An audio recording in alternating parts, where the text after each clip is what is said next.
தமிழகத்தில் முதல் முறையாக மாதிரி சார்பதிவாளர் அலுவலகம் இன்று திறக்கப்பட்டிருக்கிறது. இந்த மாதிரி சார்பதிவாளர் அலுவலகத்தில் ஏற்படுத்தப்பட்டிருக்கக்கூடிய வசதிகள் என்னென்ன என்பதை நம்ம பார்க்கும்பொழுது, முதலில் உள்ளே வரும்பொழுது இதற்கான ரிசப்ஷன் வரவேற்பு அறை இருக்கிறது. இங்கு வரக்கூடிய பொதுமக்கள் அவர்களுடைய பத்திரப்பதிவுக்கான டோக்கன் மற்றும் ஆக்சஸ் கார்டை பெற்றுக்கொள்வதற்கான ஏற்பாடுகள் செய்யப்பட்டிருக்கிறது.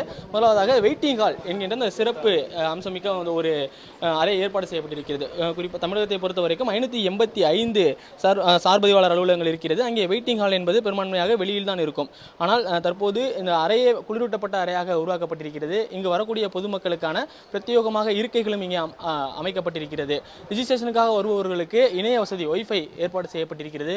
அவர்களுடைய மொபைல் போன்களை சார்ஜ் செய்வதற்கான அந்த போர்ட்டுகளும் இங்கே தயார் செய்யப்பட்டிருக்கிறது. மேலும் புத்தகங்கள் அடங்கிய ஒரு சிறிய லைப்ரரி செட்டப்பும் இங்கே செய்திருக்கிறார்கள். குறிப்பாக பத்திரப்பதிவுக்கு வரக்கூடியவர்கள் நீண்ட நேரம் இருப்பதற்கான அந்த தேவையும் இருக்கும். அந்த ரிஜிஸ்ட்ரேஷன் முடிவதற்காக வரைக்கும் அவர்கள் இங்கே காத்திருக்கக்கூடிய தேவை இருக்கிறது. அந்த வகையில் தான் இந்த காத்திருப்பு அறைகள் தற்போது பிரத்யேகமாக உருவாக்கப்பட்டிருக்கிறது. இங்கு அவர்களுக்கு தேவையான கழிவறை வசதிகள், குடிநீர் வசதி உள்ளிட்ட வசதிகளும் மேம்படுத்தப்பட்டிருக்கிறது. மேலும் இங்கு உள்ளே நடக்கக்கூடிய இந்த ரிஜிஸ்ட்ரேஷனுடைய டோக்கன் எண்கள் உள்ளிட்டவற்றை பற்றி தெரிந்து கொள்வதற்கான ஒரு திரையும் இங்கே வைத்திருக்கிறார்கள். எத்தனாவது ரிஜிஸ்ட்ரேஷன் போகிறது, யாருடைய டோக்கன் உள்ளே சென்று கொண்டிருக்கிறது, அவற்றையெல்லாம் தெரிந்து கொள்வதற்காகவும் இந்த காத்திருப்பாளர் அறையில் அந்த திரை வைக்கப்பட்டிருக்கிறது. அதன் பிறகு இங்கிருந்து அவர்கள் பத்திரப்பதிவு நடைபெறக்கூடிய அறைக்கு செல்வதற்கான ஆக்சஸ் கார்டு வழங்கப்பட்டிருக்கிறது. இந்த ஆக்சஸ் கார்டு என்பது இதுதான் முதல் முறை. அதாவது பத்திரப்பதிவு நடைபெறக்கூடிய இடத்திற்குள் இந்த டோக்கன் வைத்திருப்பவர்கள் எல்லோருமே செல்லக்கூடிய நிலை இருக்கும். டோக்கன் வழியாக சென்றாலும் கூடுதலான நபர்கள் செல்வதற்கான வாய்ப்புகளும் இருக்கிறது. ஆனால் ஆக்சஸ் கார்டு முதல் முறையாக தற்போது வழங்கப்பட்டிருக்கிறது. டோக்கன் பெற வேண்டும், அதன் பிறகு அவர்களுக்கு ஆக்சஸ் கார்டு வழங்கப்படும். அந்த ஆக்சஸ் கார்டை இதில் வைத்தால் மட்டுமே அவர்கள் உள்ளே செல்வதற்கான அனுமதி வழங்கப்படும். ரிஜிஸ்ட்ரேஷன் செய்யும் பொழுது இடையூறு ஏற்படாத வகையில் 10க்கும் மேற்பட்ட நபர்கள் மட்டுமே உள்ளே செல்வதற்கான அனுமதியை இந்த ஆக்சஸ் கார்டு முறையில் ஒழுங்குபடுத்துவதற்கான அந்த ஏற்பாட்டையும் தற்போது இந்த மாதிரி சார்பதிவாளர் அலுவலகத்தில் உருவாக்கி இருக்கிறார்கள்.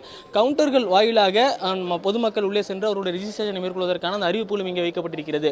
1வது கவுண்டரில் சென்று அவர்களுக்கான ரசீதை பெற வேண்டும், மேலும் புகைப்படம் இடுவதற்கான இடம் எது, மற்றும் 2வது கவுண்டர்களில் அவர்களுக்கான அந்த கையொப்பம் இடக்கூடிய பகுதி என தனித்தனியாக கவுண்டர்களும் பிரித்து வைக்கப்பட்டிருக்கிறது. மேலும் இந்த கவுண்டர்களிலும் இந்த அறையிலும் குளிரூட்டப்பட்ட அறையாகவே இருக்கிறது. கவுண்டர்களில் கணினி வசதிகள் உள்ளிட்டவையும் ஏற்கனவே ஏற்பாடு செய்யப்பட்டிருக்கிறது. அவர்கள் புகைப்படம் இடுவதற்கான பகுதியும் தனியாக பிரத்யேகமாக அமைக்கப்பட்டிருக்கிறது.